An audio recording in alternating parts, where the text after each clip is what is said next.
Lisa Rubel of Love to Color My World, and today I'm going to walk you through how to make block number 10 in the Sunshine and Shadows block of the month from Sit and Sew Fabrics.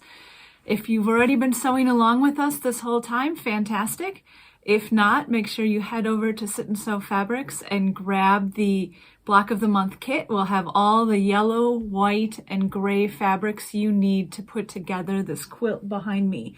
You can see I've got the quilt in the middle, and then along both sides I've got the blocks that we've already made. Today we'll be making this block right here, which is made up of a square and a square unit in the center, flying geese units, and half square triangle units. So you'll find the cutting instructions on the block 10 page of this pattern right here in this yellow box. I've got all my pieces cut here to get started.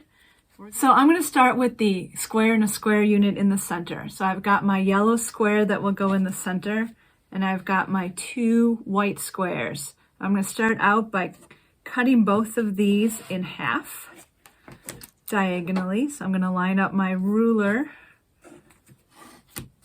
from one point to another and cut, and then do the same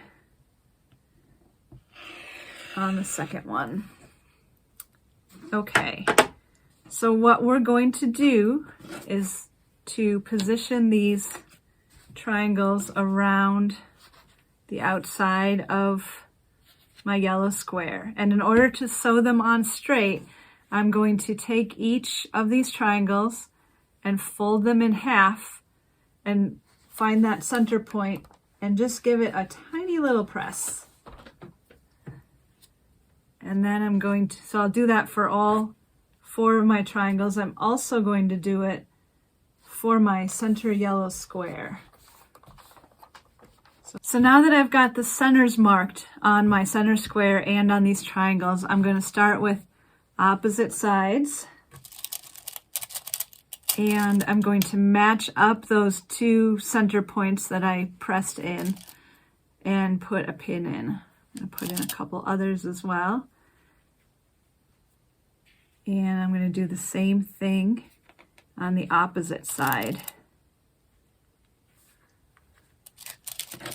Okay, and now that I've got these 2 pinned, I'm going to stitch with a 1/4 inch seam allowance down both sides.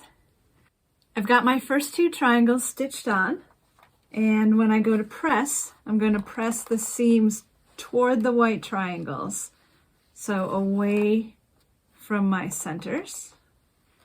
And you'll see that the tips of the white triangles extend past the square, and that's okay. And what you can do if you'd like is you can actually trim those tips off. Regardless of whether you trim them off or not, that area will be covered by our second 2 triangles, so it won't show. So, and now I'm going to add in my remaining 2 triangles. Got to make sure with my white on white fabric that I've got it the right side facing down. And I'm going to match those center creases and pin, and then pin out towards the ends here. There's a lot of times that those tips, because you're only sewing through 1 layer for a little bit, they will fly around a bit. So if you pin them, they don't go anywhere. And then do the same here. Now I've got my remaining 2 triangles stitched on. I'm going to come over to my ironing board and press.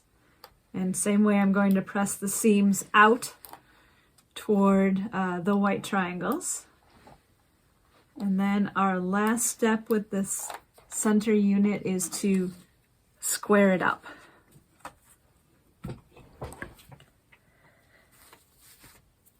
So what we do with this unit is we actually make it a little larger, which gives you some wiggle room when you go to square it up. We're going to square to 6.5 inches. And you want to make sure that 6.5 inches leaves you a 1/4 inch past those yellow corners.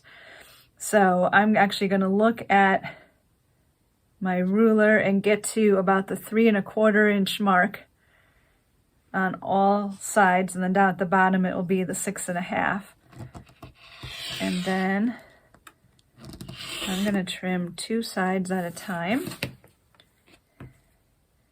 and rotate and do the other 2 so that this unit measures to 6.5. And we've got that extra white on the edges, and that will end up in the seam allowance when we assemble the block together. So we've got our centerpiece all complete. The next unit that we're going to make are the half square triangles, and those go in the 4 corners of our block. So I've got 2 white squares and 2 darker gray squares.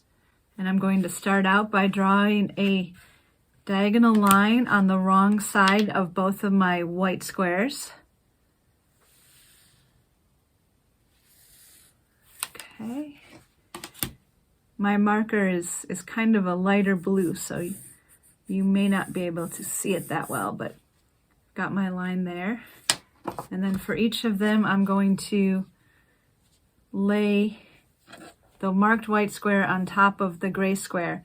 And then I'm going to stitch a 1/4 inch on both sides of that marked line. And same thing on this one. So now that I've stitched a 1/4 inch on each side of my drawn line, I'm going to go back, put my ruler on that drawn line, and cut the units in half. And that will give me 2 half square triangle units. So I will do that with both. And then bring them over to my iron. We're going to press toward the dark fabric.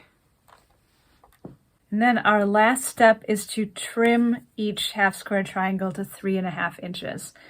So what you want to do is take the diagonal line on a square ruler and align it with your seam. And I like to take as little off of the first 2 edges as I can, because you want to make sure that your 3.5 inch line is on the fabric on the other 2 sides. So on these first 2 sides, it's just a very minimal amount. And then when I rotate it, I'm going to align that diagonal line on the seam again, but also the 3.5 inch marks on the edges of my half square triangle, and take a little bit off of there.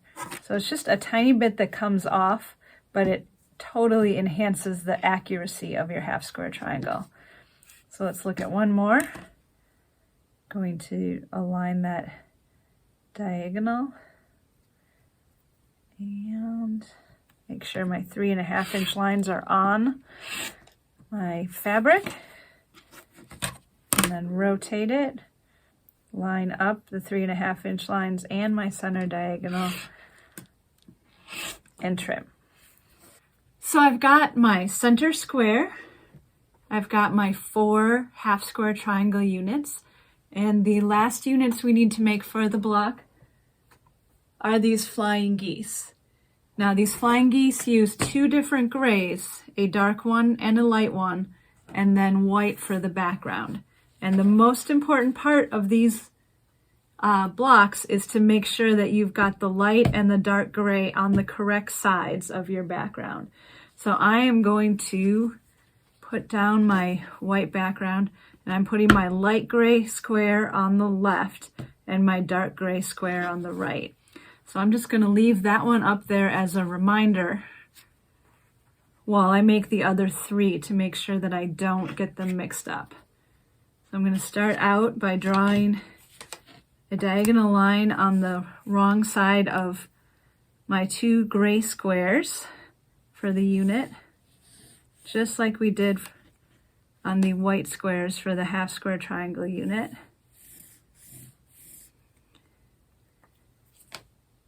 And then I'm going to position the first one. We'll go with the line going from the corner up to the center. So I'm going to stitch on that line, and then we'll come back and add the second piece. So I've got my first gray triangle added. I'm going to turn it towards me and align the 1/4 inch mark on my ruler with that stitch line and trim off the excess.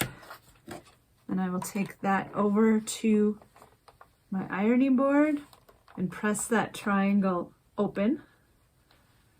So I'm going to press it so that the seams are behind that gray corner. And now I've got the unit half made. I'm going to take my dark gray triangle, set it on the right end of my rectangle with the line going from the center at the top down to that lower right corner. So I'll actually be stitching over this gray, which is why we needed to trim and press that first. So I'm going to stitch on this line. Okay, I've got my second gray square added on, and I'm going to align my 1/4 inch line on the ruler with my stitching line, trim off those extra triangles, and then press this corner open as well, pressing the seam allowance to under my dark gray fabric. So here is my Flying Geese unit, and these should measure 3.5 by 6.5 inches. And you can bring your ruler over and see if you need to trim any off. There will be overlap at the top, and that will be our seam allowance for when we join these units together. But mine is pretty well set. I've got my 4 Flying Geese units made with a lighter gray and a darker gray triangle on them. So now I'm going to bring all my units back to my cutting board and line up my block pieces. I've got my pattern here so I can refer back to what it should look like. We're gonna put the Flying Geese units around that center square. Just like that. And then these corner units will go with the white corner poking out and the gray corner pointing toward the center of the block.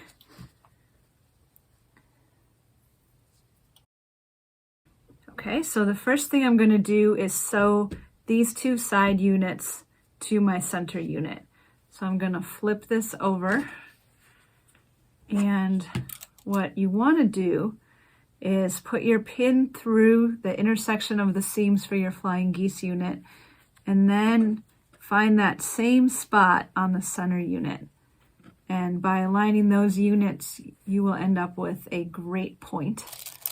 And then I'm going to put a pin in at either end. And so then when I go and stitch with my 1/4 inch seam allowance, I want my stitching line to be just this side of that intersection, so that when I unfold it, both of the points will show up. I'm going to do the same thing on this side. Find that intersection on both pieces. Line it up.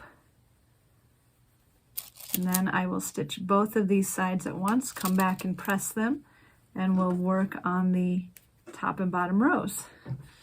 There are my side Flying Geese units attached to the center, and I'm going to press it first and then we will look more closely at it. So for these, I'm going to press toward the center. And I've got a bunch of layers of fabric there, so you want to give it a little extra time under the iron to help it stay. So if you look right here, you can see that my yellow point and my white point meet in the center, and I've got a really nice point there, so that's great. I'm going to set this aside for a minute, and now we're going to join our half square triangle units to our Flying Geese units. Now before you do that, just go back and double check with your pattern one more time to make sure that you've got all the pieces in the right places, because then you won't have to unpick later. So I'm going to pin this guy to this end. And then same thing on the opposite end. And I'll do this for both the top and bottom borders. So I've got my 2 top and bottom borders stitched, and if you look, it kind of looks like 2 sets of Flying Geese when all these pieces are together. So I'm going to press these, and these we're going to press out towards the half square triangles on the ends, because that will allow our seams to nest when we join these to the center of the block. I'm going to do the same with this one. Okay, so I've got my block center, and before I pin anything, I'm just going to look at it one last time and make sure that it looks just like the directions, and it does. So I'm going to turn this over and align the seams on both sides, and then put a pin in at the end as well. And same thing here. And then I'll put one more in the middle to hold it. And when I'm stitching across, same thing as with those centerpieces, I want to aim just to the outside of that intersection of the flying geese, and that will help me keep my point. So I'm going to pin this other side on in the same way and then stitch both of these, and we'll take a look at the finished block. So I've got my top and bottom borders added, and I gave them a press. You might have to give them a little extra press just because there's a lot of bulk going on. So let's take a look at our finished block. We've got our square and a square unit in the center, our 4 flying geese units made up of 2 different grays, and then our half square triangles in the corner to finish the block up. Kind of gives it an X shape, I think. So we've got block 10 done. Join us next month when we'll sew block number 11. We're almost done here. And this one is made up entirely of strips. It's got a gradient type look to it. I look forward to seeing you for that block. And in the meantime, head over to Sit and Sew Fabrics and check out their variety of pre-cut fabrics and pre-cut kits as well, where all the cutting is done for you. See you next time.